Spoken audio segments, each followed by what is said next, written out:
গত কয়েকদিন থেকে আমরা যে ব্যাপারটা অনেকগুলো ভিডিওতে আলোচনা করেছি, নানা রকমের শিরোনাম দিয়ে আলোচনা করেছি, নানা দিকে গুঞ্জন চলছে, কি হতে পারে সেটা নিয়েও আমরা আলোচনা করেছি।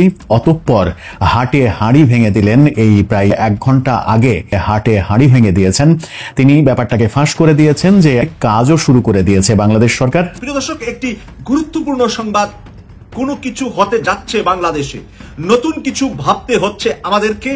অন্তরালে কি হচ্ছে সে নিয়ে একটু আলোচনা করব। হঠাৎ করে বাংলাদেশের জন্য একটা বিরাট সুখবর। আমাদের আওয়ামী রাষ্ট্রপতি মুজিব সৈনিক শাহাবুদ্দিন চুপ্পুকে নিয়ে জরুরি সিদ্ধান্ত নিয়েছে। এখন সবাই আলহামদুলিল্লাহ বলছে, খুশি বলছে।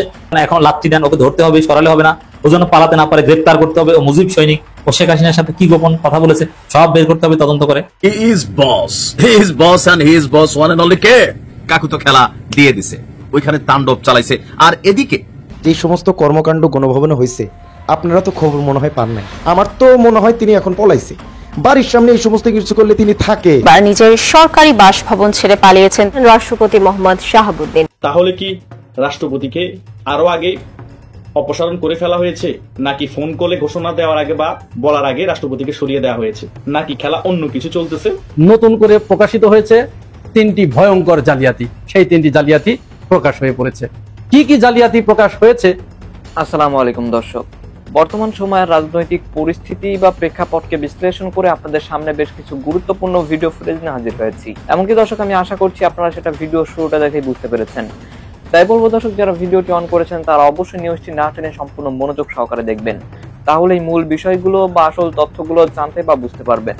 তো প্রিয় দর্শক, আমি আর বেশি কথা বাড়াবো না। আমি ভিডিও শুরুতে আপনাদের যে ভিডিওগুলোর অংশ বিশেষ দেখিয়ে শুরু করেছিলাম, সেই ভিডিওগুলোর বিস্তারিত আলোচনা দেখাবো। তবে তার আগে বলি, যারা এখনো চ্যানেলটি সাবস্ক্রাইব করেননি সকলে চ্যানেলটি সাবস্ক্রাইব করে পাশে থাকা বেল আইকনটি বাজিয়ে দিবেন।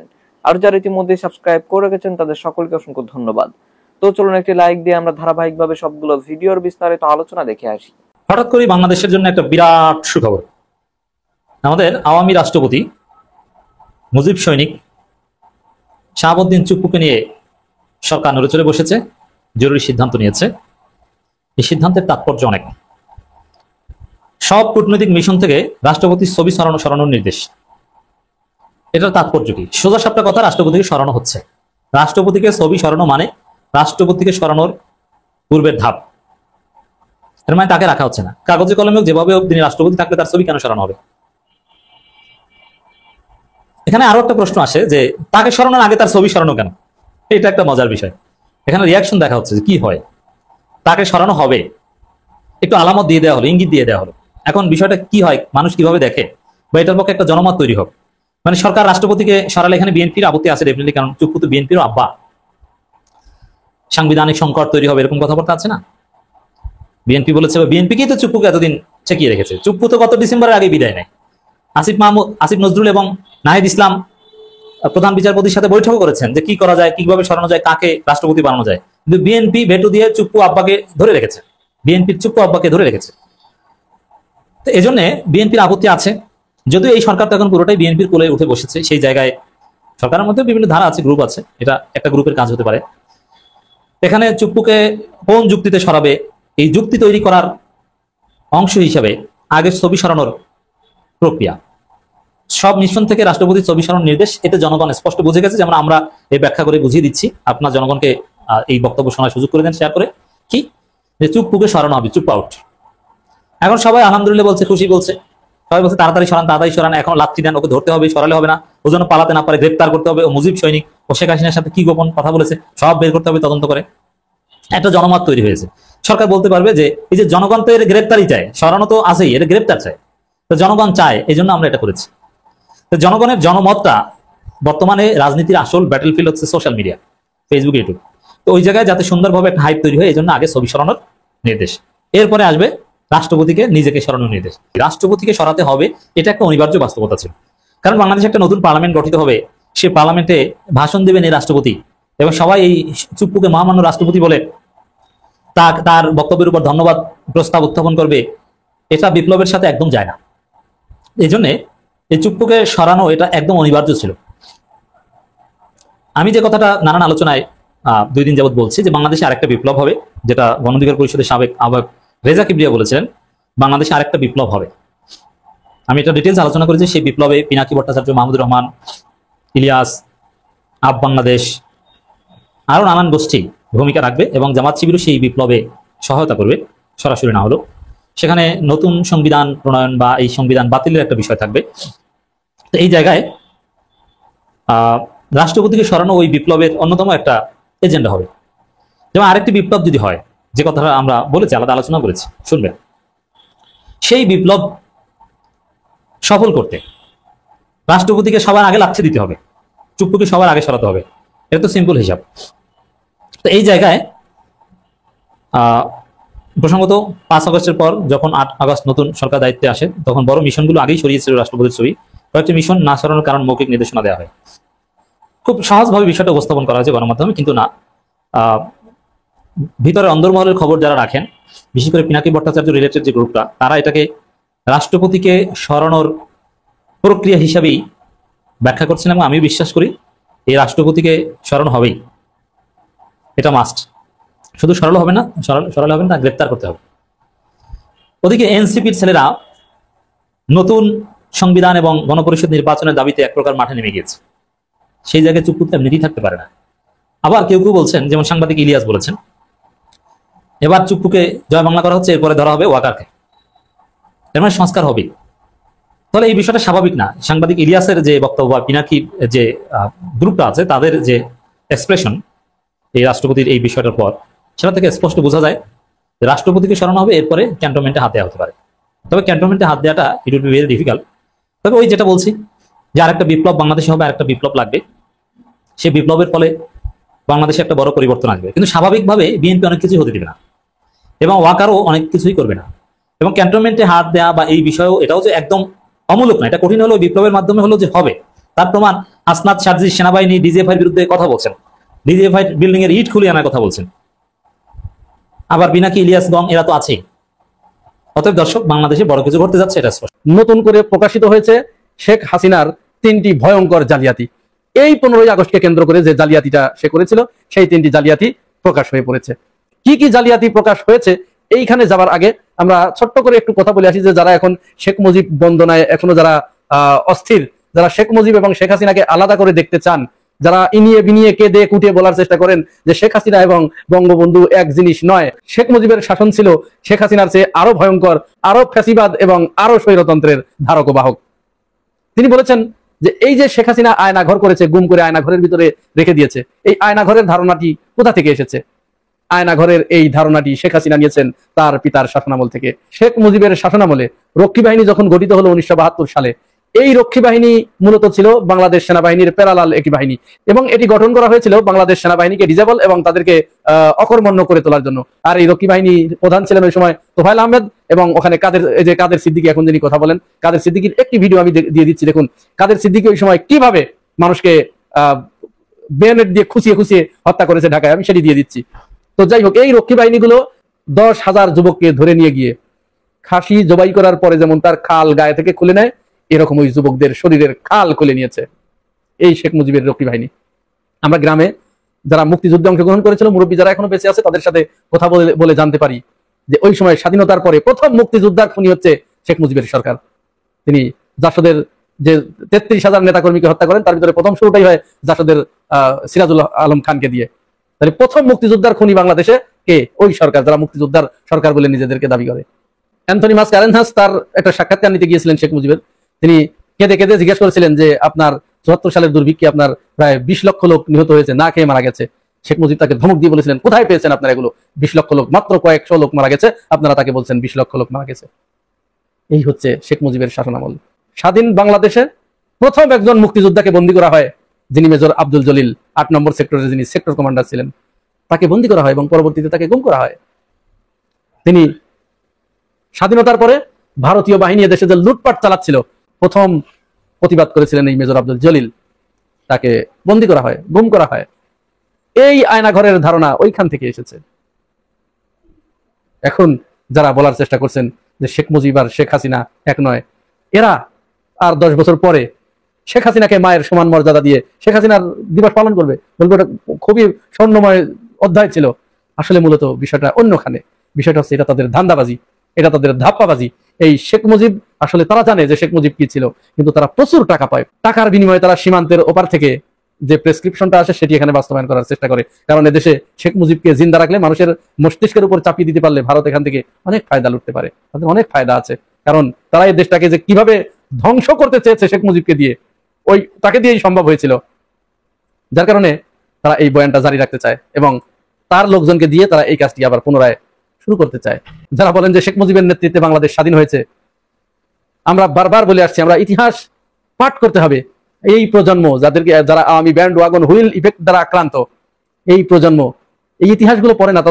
তাদের মস্তিষ্কের ভিতরে যা ঢুকিয়ে দেওয়া হয়েছে ভারত এবং আওয়ামী লীগের পক্ষ থেকে, তারা সেটাই গলতকরণ করেছে।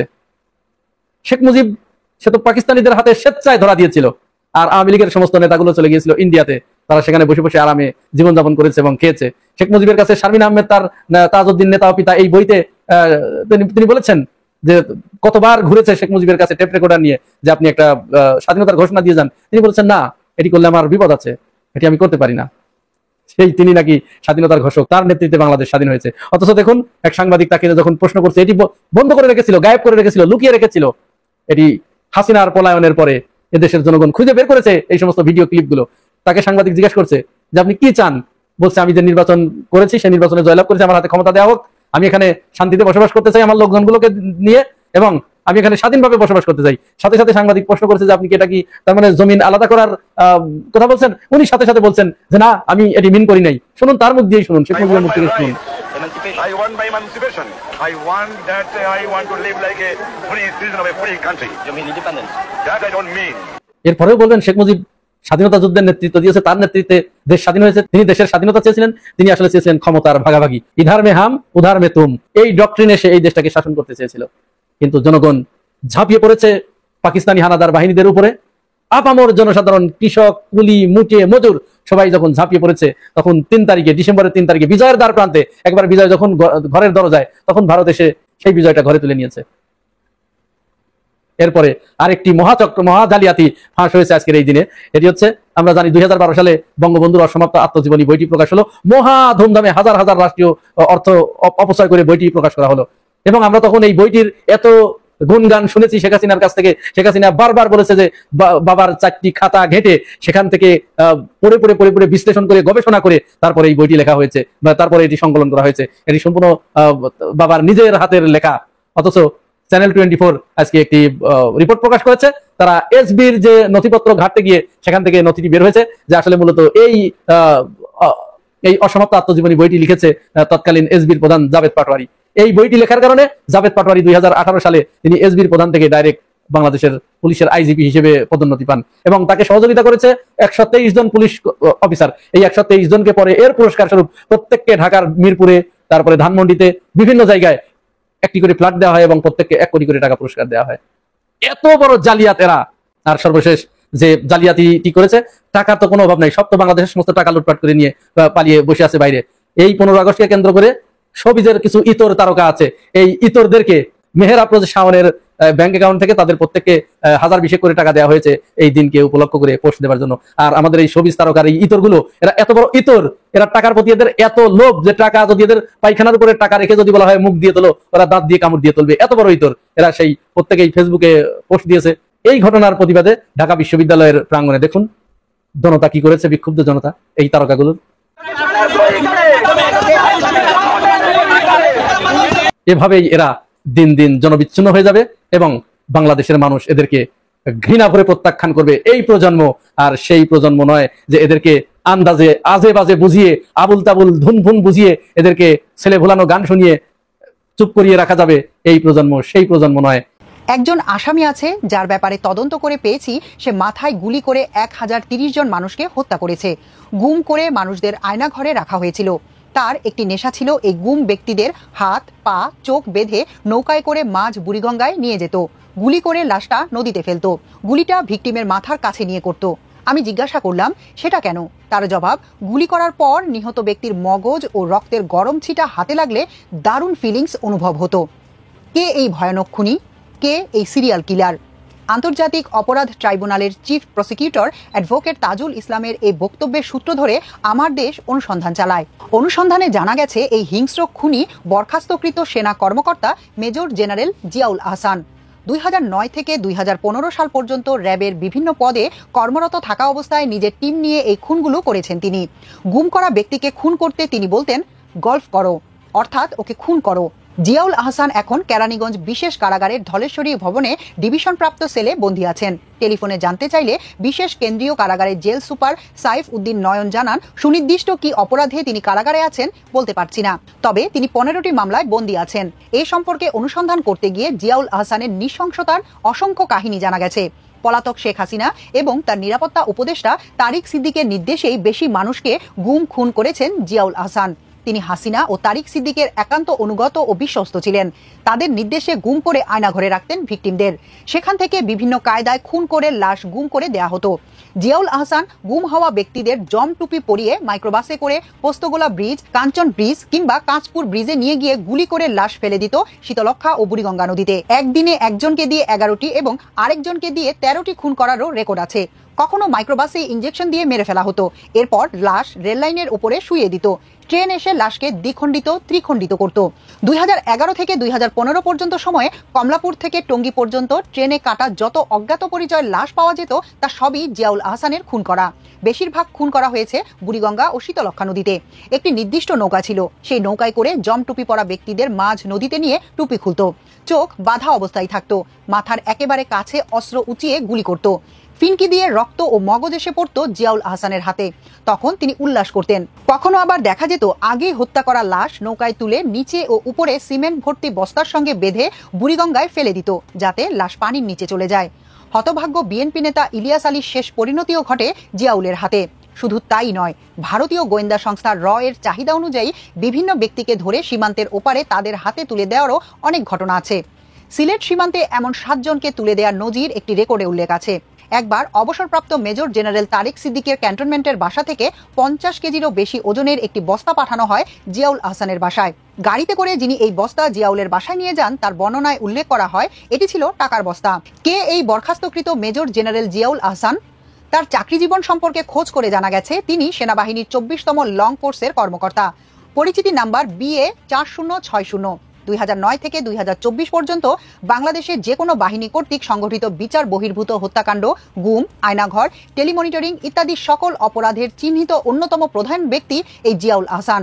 তারিক সিদ্দিকী তার প্রধান বস, তিনি তাকে মনস্টার বা দানব বানিয়েছেন। বরখাস্তকৃত মেজর জেনারেল জিয়াউল আহসান 2009 সালে এলিট ফোর্স হিসেবে পরিচিত র্যাব 2 এর 2IC হিসেবে যোগদান করেন। লেফটেন্যান্ট কর্নেল পদে পদোন্নতি পেয়ে র্যাব সদর দপ্তরে গোয়েন্দা বিভাগের প্রধান হিসেবে দায়িত্ব পালন করেন তিনি। 2013 সালে কর্নেল পদে পদোন্নতি পেয়ে র্যাবের অতিরিক্ত মহাপরিচালক হন। ওই বছরের মে মাসে শাপলা চত্বরে হেফাজতের সমাবেশে গণহত্যায় তিনি র্যাবের অভিযান পরিচালনা করেন। 2014 সালে নারায়ণগঞ্জের 7 খুনের ঘটনাও তার নির্দেশনায় ঘটে।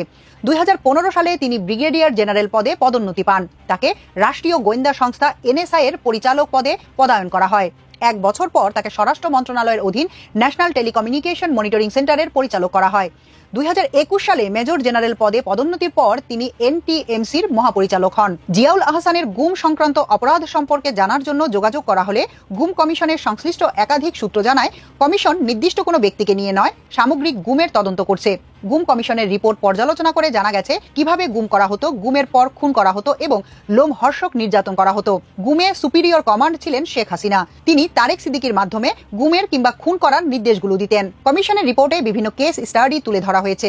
সাদা পোশাকে এক বাহিনীর সদস্যরা গুম করত, প্রচার করা হতো অন্য বাহিনীর নাম। এক বাহিনীর সাদা পোশাকধারীরা তুলে নিয়ে আসতো টার্গেট মানুষটিকে, হস্তান্তর করত অন্য বাহিনীর হাতে। যত গুম হয়েছে তার মধ্যে জিয়াউল আহসানের টিমই বেশি করেছে। গুমের শিকার হওয়া মানুষদের মধ্যে জিয়াউল আহসান ও তার টিম হত্যাই করেছে 1030 জনকে। বুড়িগঙ্গার পোস্তগোলা ঘাট নীরব সাক্ষী হয়ে আছে। কত মানুষকে তিনি গুম করেছেন এ পরিসংখ্যান থেকেই বোঝা যায়। বরখাস্তকৃত মেজর জেনারেল জিয়াউল আহসান শেখ হাসিনার 15 বছরের শাসনকালে এক মূর্তিমান আতঙ্কের নাম। শেখ হাসিনা ও তার নিরাপত্তা উপদেষ্টা মেজর জেনারেল তারেক সিদ্দিকী বড় বড় যত অপকর্ম করিয়েছেন তার সঙ্গে সংশ্লিষ্ট ছিলেন জিয়াউল আহসান। অপহরণ, গুম, বিচার বহির্ভূত হত্যাকাণ্ড এবং রাজনৈতিক প্রতিপক্ষের ফোনে আড়ি পেতে কল রেকর্ড করা সবকিছুতেই তার সংশ্লিষ্টতা রয়েছে। জুলাই আগস্টের গণহত্যায়ও অভিযুক্ত হয়েছেন এই কর্মকর্তা। দর্শক, আমি আশা করছি আপনারা সকলেই অত্যন্ত মনোযোগ সহকারে সবগুলো ভিডিও দেখেছেন। এমনকি দর্শক যদি এই ভিডিওগুলো সম্পর্কে আপনাদের কোনো মতামত থেকে থাকে তাহলে তো অবশ্যই জানাবেন। দর্শক নিউজটি শেষ করছি এখানেই, ফিরছি পরবর্তী নিউজে নতুন কোনো টপিকে। আল্লাহ হাফেজ।